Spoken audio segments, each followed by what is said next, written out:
This is the Neoliberal Round podcast. Recently, Larry Krasner sat down with a group of us at a meeting in Philadelphia, a group of brothers, to talk about the city's criminal justice system and his work to help to improve the system over the last 6 or 7 years. Here is Larry Krasner talking to a group of us.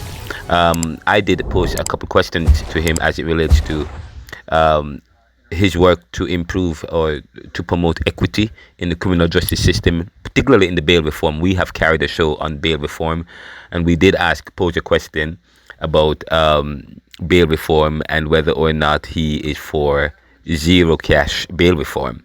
I don't believe he seemed to be an advocate of that, but he spoke at length about several things, and we have him here on the podcast. Here is Larry Krasner about 2 days ago on the Neoliberal podcast.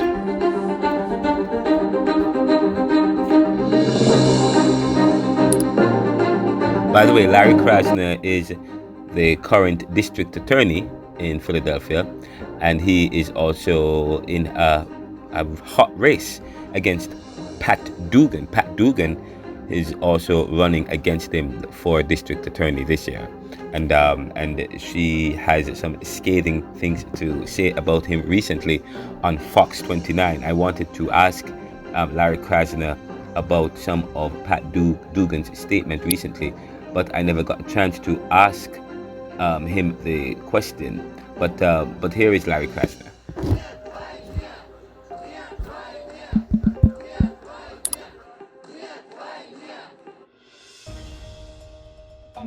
That's basically where I was going. So what have we done right? Here's the numbers. The future years of jail that are coming out of the Philadelphia courts have been cut in half. Right? That, in the long run, will reduce incarceration. More specifically, the number of people who were in state custody when I came into office was 13,000 from Philly. It's now 9,000. The number of people who were in county custody when I came into office was 6,500. It had been almost 10,000 under Lynn Abraham. It's now 3,600. Those are not little reductions, okay?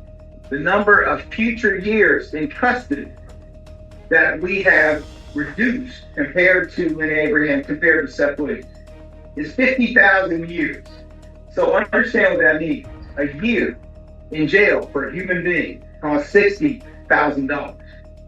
If you take $60,000 times 50,000 years, that is $3 billion. That could go into public education. It could go into treatment. It could go into economic opportunity. It could go into other stuff. And the budget of my office on taxpayers is $50 million a year, right? So we're costing over 7 years $350 million, and we're saving the taxpayer $3 billion that can go into things that prevent crime more effectively than a jail cell for a homeless person who's mentally ill and broke, which is what we do, right? So yes, we have actually reduced mass incarceration significantly. We've also done something like that with mass supervision, meaning the number of people on probation and parole. Philadelphia, when I came into office, had a level of supervision that was 1 in 9 African-American men in Philly was currently on supervision on probation and parole. It was 25 times the level of supervision in New York. 25 times. New York's 90 miles away. Why do we have 25 times that level? And all the science shows that the first 2 years on supervision help. Third year, maybe. After 3 years, it actually makes things worse, because what happens is people who are supervised for 7 years and 11 years and 13 years, they end up back in jail. They can't make the payment for their own supervision. Oh my God, they smoke some weed. They have THC in their blood. So now we're going to do what? We're going to put them back in jail. Some judge who's drinking brown liquor every night is going to put you back in jail. Because 70 years in, when you're employed and taking care of your family, you got THC in your blood. That's ridiculous. We have reduced that kind of supervision by 2/3. The number of juveniles in jail-like settings down 70%. So, yeah, we really did reduce mass incarceration. We need to do a lot more. because it remains the most incarcerated country among the big countries in the world. In terms of public safety, today is the 14th of May. There have been 50 consecutive 14ths of May in the last 50 years. We have fewer homicides today than any of those years. We have fewer homicides today than any time on this day of the year in the last 50 years. And the reason I'm talking about 14th of May is it takes out of the equation what season was.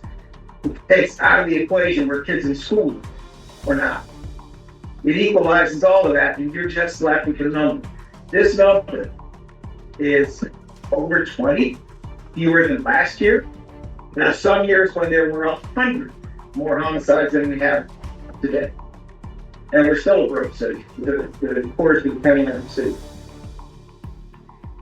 So how did that happen? How do we have so few people in jail and so little homicide? How is it that when we look at the 18 categories of crime that the Philadelphia police monitor, which you can read on your phone every single day, out of those 18 categories, 14 are there? How does that happen? It ain't me. I'm not saying that. But it is some sensible approaches. It's putting a lot of money into preventing crime, and it's putting some money into solving crime in ways that are scientific, modern, involve forensics. And if you do those things at the same time, you get to a place where it's a whole lot safer and we're a whole lot freer. And, you know, if we want to get into it, there's about 45 innocent people who used to be doing life sentences who are out. And they're out because they care. It's a whole lot fairer. So those are some of the things that have happened. I'm not here to tell you, like, well, that was 700 people in my office. There's also a whole lot of people in city council who are doing the right thing. We have a mayor who's trying to do the right thing. We have a police commissioner who might be the best police commissioner I've dealt with, and they've all been good. We have a head of the FOP who's remarkable. Don't even get me started on that. The last meeting was a nut. But we have the head of the FOP right now who is really remarkable. I mean, he's really the right guy for the moment. So we got stuff going in the right direction. I would like to keep going there. And again, I know you think I'm just kissing your butts. I know you think that because I'm up here talking about fraternities and sororities, but I mean it. It's real. You know, mentoring is important. Being willing to spend your whole life in connection with other people makes a difference when you lift up young people who need it. It just does. So anyway, that's what I got to say. Any more questions, brothers? Yep. Seeing Julian, who else? Lloyd. Do we have any in the chat? I just want to make sure I got two. Last call. Any in the chat? Yeah, Brother Savage, say the three questions we're going to take. So, Brother Sanders, go. Good evening, D.A. Krasner. Appreciate you coming. Of course, you opened up with saying you had a newfound appreciation for fraternities, especially Black fraternities, sororities. You mentioned the 14th. Now, yesterday was the anniversary of MOVE. Can you explain to us how your office is going to expand upon your newfound appreciation for Black organizations in the city? Well, please understand when I say newfound, it was an education for me. I was never in a fraternity. When I was in college, probably wasn't invited, to be honest. And I went to a college that wasn't that diverse. I went to the University of Chicago. So a lot of this is just stuff I learned from 2017 on in the process of campaigning. It was not something that really came to my attention when I was a private attorney for 30 years before that. But your question is, how are we going to engage with African American organizations, or is that your question? Did I misunderstand it? Yes. Okay. Well, I mean, in a sense, we do all the time. You know, we, for example, have been endorsed in the past, both by the Guardians, which is the African American Police Officers Association, and also by the Valiants, which is the African American Firefighters Association. And yes, they do need their own organization for reasons I'm sure you understand. We have, for a very long time, been close to the NAACP. And we continue to engage all the time with organizations in this very diverse city. This is, after all, a city that's 40% white. It's 40% Black. It's 20% other people of color. So we engage with those organizations all the time.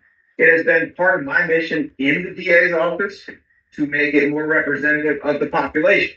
What does that mean? It means when I became the DA, 80% of lawyers were white in a city that is 40% white.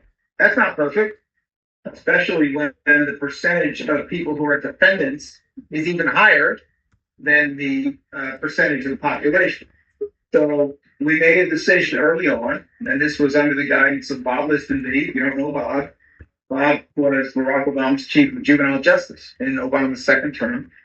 And that was that we would make our most important mission the recruitment of people who would carry it on. So we decided rather than just recruiting in Philadelphia, one school in New York and one school in DC, that we would recruit all over the country. We would look for the best talent. We would go everywhere we could find it. And that meant not only a whole bunch of schools, I actually go to 30 different law schools all over the country in Europe, and I mean all over the country. But we would try to hit every HBCU law school that exists, of which there are 6 in the United States at the moment. And we do that. And we have hired from all over the country. We have been able to significantly increase the talent and the diversity. And by diversity, I don't just mean race. I mean language ability. I mean religion. I mean life experience. I mean experience of dealing with law. If you're dealing with cops in San Francisco or Chicago, where I lived for 4 years, it ain't the same as dealing with police in Philadelphia. There are wrinkles. There are differences. I was born in St. Louis. I went to public schools my entire youth, including inner city St. Louis, Philadelphia area, and so on. If you've had all of that different experience, you come to Philadelphia and you see things that you wouldn't see if your entire existence had just been here. And that's no disrespect to Philly, because the number one school we hire from is in Philly, okay? But I think it's meaningful that the head of our major trials unit was hired from Howard. She went to Central. She went to Howard. I went to Howard. We brought her back. And in her, I think, 6th year as an attorney, she's the youngest head of our major trials unit in the history of the office. So, I mean, I don't know if that's organizations or that's just making sure that you understand that you got to get the talent. And if you really want talent, you're going to go everywhere. And that is going to increase the diversity of your office. And it has. Every category of diversity has increased in our office, with the single exception of white men. And I'm still there. So you got rid of some other. But I'm just saying, I think that we try pretty hard to be connected to community. And I think that we try pretty hard to understand what Philly is and what we need to have in an office if we're going to make things better. And I do believe that kind of recruitment, when you got 700 people in an office, let's not kid ourselves. We got 35,000 new cases a year. There's 100 new arrests in Philly every day, and they happen 24 hours a day. I can't control that.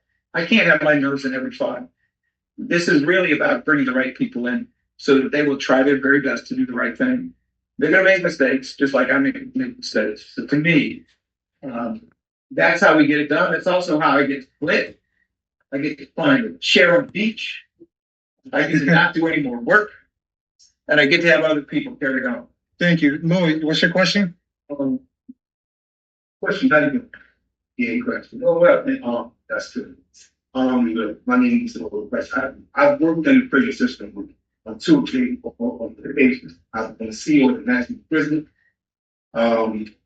dealing with inmates, and I've also on the other side as teaching certified as offenders. And then being in that community, I've got to talk to them and understand 5 things that's going on.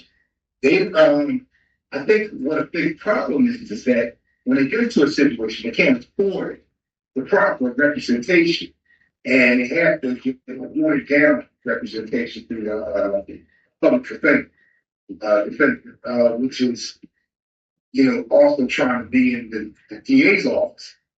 So pretty much their defense that they have is not working. And I've seen that first rate. And also inside the prison, I see where there's a conflict in 2 different types of inmates. And you acknowledge it, what you were saying the first time. There are inmates with mental that need to be treated outside of the prison because there is no there's no help in prisons. Pretty much just your survival. And then there are prisoners for legit crimes. My question to you is, what do you think that you can do to make a difference in that population to separate the inmates? So they be more successful. So it's obvious to me you spent some time in prison. You got to go strong. One of the hard parts of my job is there's a whole thing called prison reform that has not happened yet in the United States, and it's in no way under my control. The truth is that our serious interaction with prisons is when crimes occur, whether those crimes are committed by inmates or committed by guards, which is going on in Philadelphia. Unfortunately, there are a few of them who are smuggling into inmates and doing worse than that, letting Joe in the Mike cell when Joe has the intention to rip off Mike. That's all too sadly. But that is really one of the things that we face in the United States. A lot of our problem is that around the Clinton era, the Bill Clinton era, the notion of rehabilitation became shameful. And it all became about, you're going to teach them this, that, and the other thing. That's coddling the criminals. No, it wasn't. That was rehabilitation. Everybody who was in there who was capable of rehabilitation. That's what we should have been doing. And if you actually look at the countries that have been good at this, and I've been to a prison in Germany that I think is an example, their approach is completely different. As you know, in our state prisons, what are you going to do? You're going to sew shoes for 10 cents an hour that look like somebody made them in 1900, that no one is going to wear in the street. That's what you're going to do. What they do in Germany is completely different. If you are in a German prison, they are going to put you in a room that's not a cell, not have bars. It looks like white fiberglass on a cruise ship. They're going to have you walking around in your street clothes instead of prison clothes. You'll be walking around by yourself. You're not going to be there with a pass and shackles and everything else. And you're going to either be going to work for a street wage doing industrial work, or they're going to send you to German class where they're going to pay you the same money because so many of the people in German prisons don't speak German. What do they do when they don't speak German? They can't get a job, so they steal it. Right? So, it gets even deeper than that, because as you come through the lobby, there's a wall of these little tiny lockers there. And I couldn't figure out what the hell these lockers were when I walked in.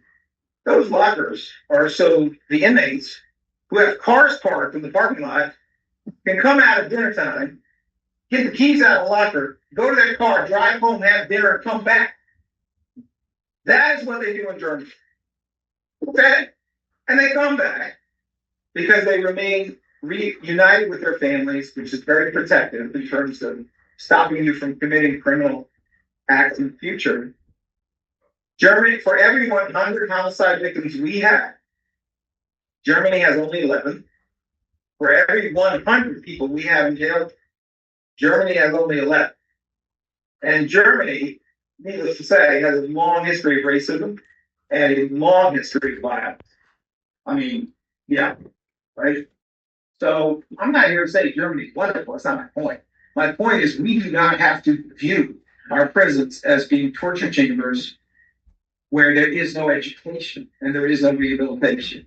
They should be working full-time all the time on education, rehabilitation, and they should not have people who are simply suffering from addiction and mental illness in there, because we should have those facilities somewhere else and they shouldn't be jails. That's how I see it. Can I do all that? No, because I'm a DA. And my budget is less than 1% of the city's entire budget. It's less than 5% of the police department's budget. Those things don't come under my control, but certainly we need to do it. When I go and recruit at those 30 law schools all over the country, one of the things I always say, people say to me, how can you put anybody in jail? Jails are terrible. And my answer is, I don't want to put them in terrible jails. So you come out of law school and go fix it. Because somebody got to fix it and I'm busy. This has to happen. It's a really important aspect of our reform. And we're all going to be a lot safer if we actually turn our prisons and jails into places where you can solve these problems instead of just making them worse. Thank you. We have one more question, Brother Savage. I would draw DA Krasner has covered all of the concerns I had. I'm satisfied with the responses, and I appreciate the presence. We do have one brother in the chat. He asked, is there a plan to develop more equity in the billing system in Philadelphia by adopting budget reform initiatives? In the billing system? Bail. Oh, the bail system. Well, all right. So here's the deal. So we think of bail as being, you gotta pay cash to get out of jail. I think that's a terrible system because what it means.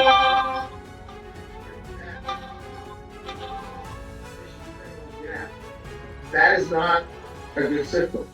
There is a thing called a no cash bail system, where some people do get out because they're dangerous, and other people get out because they're not that dangerous. That is a no cash bail system. They have it in DC. They've had it in DC for 35 years. It's been extremely successful. They now have it in New Jersey, Kentucky, Illinois, in modified version. But the real answer here is that money should have nothing to do with your health.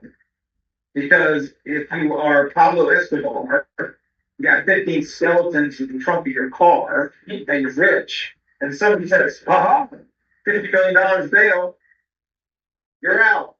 On the other hand, if you're some homeless person who is schizophrenic, who didn't ask for it, way a bad person, and you stole food for the third time, you really shouldn't be sitting in jail because you don't have $1,000. It's just a long way to go.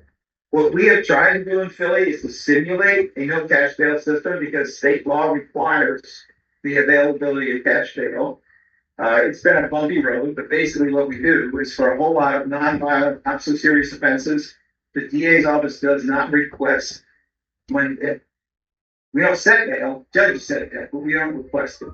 On the other hand, if you're going to shoot up Finley Rat and you're going to shoot 3 teenagers and set off some kind of horrific incident, I don't care how rich you are.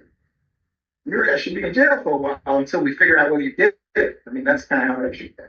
So there's nothing I'm aware of in the budget on bail that would do it, but that's partly just because this is a matter of state law, and state law requires in Pennsylvania, wrongly, in my opinion, but state law requires in Pennsylvania the availability of cash bail for everything except first-degree murder. Everybody charged with first-degree murder is held without bail. That's kind of how that works. But as I said, I think it's a bad system. If you look at what's happened in D.C., they end up only holding about 12% of defendants in jail. And they hold them until trial, and when the trial sorts out if they should be there or not, the other 88% get out. To me, that's a good system. Even better, because what they actually do for the 88% is they'll say, you don't have to pay any money.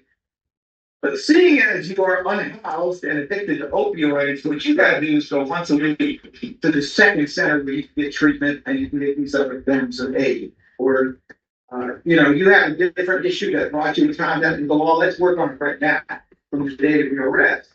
Not by making you pay money, that's useless, but by making you go to a place where they're going to try to address these issues that got you into the system in the first place.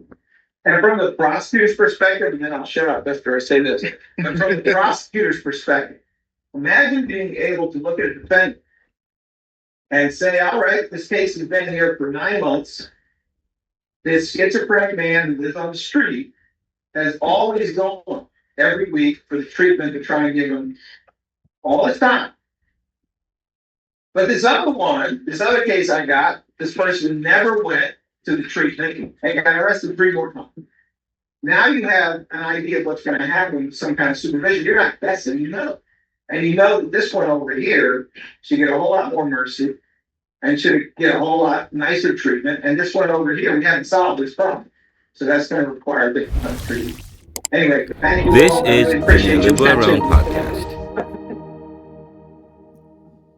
Thank you, Larry, for coming. I Welcome to appreciate another it. episode of the Our Neoliberal Around next guest is, Podcast. PhD. This episode is He's entitled studying for the judge, Reimagining Philadelphia Justice. Court of Plea. Larry She's Krasner also on ending a mass woman incarceration that's, and Sigma Theta investing in Incorporated. communities. You see, Philadelphia District Attorney Larry Krasner was recently addressed members of Phi Beta Sigma Fraternity, Inc. at a dynamic meeting, answering the piercing question, What have we done right as a city in regards to criminal justice? And in your work as the district attorney and as someone running to be the next district attorney, to be re-elected. Larry Krasner's answer, armed with raw statistics and biting clarity, laid bare both the progress and persistent paradoxes of Philadelphia's criminal justice system. Krasner, a former civil rights attorney turned reformist DA, didn't mince words. We've cut state custody numbers from 13,000 to 9,000, he said. County jail is down to 3,600, when it used to flirt with 10,000 juvenile confinement, down 70%. What does this mean in human terms? Over 50,000 years of incarceration have been avoided, Krasner declared. That's not hyperbole. It's the cumulative results of rolling back excessive sentencing and reining in outdated policies that once led the nation in imprisonment.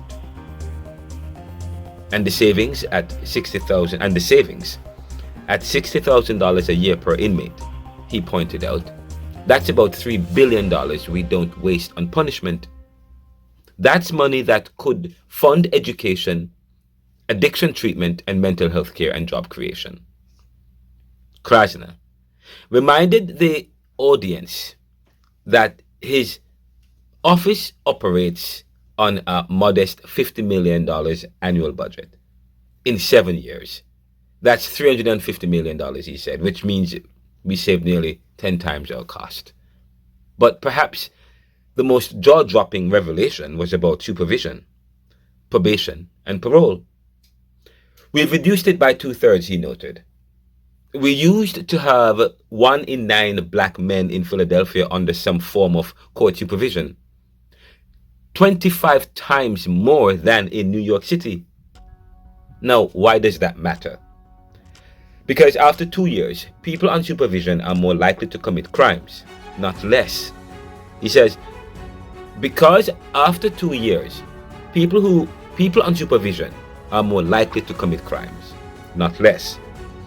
He explained, and looking beyond, and locking up and locking someone up because they couldn't pay court fees or tested positive for THC while judges sip brown liquor, that's not justice. That's absurd. That's the DA, not mine. Okay. Yet, even as incarceration rates plummet, crime is not rising. A key myth Krasner dismantled. Now, as of May 14, 2025, Philadelphia recorded fewer homicides than on any May 14th in the last 50 years. Of the 18 violent crimes categories we track, 14 are down.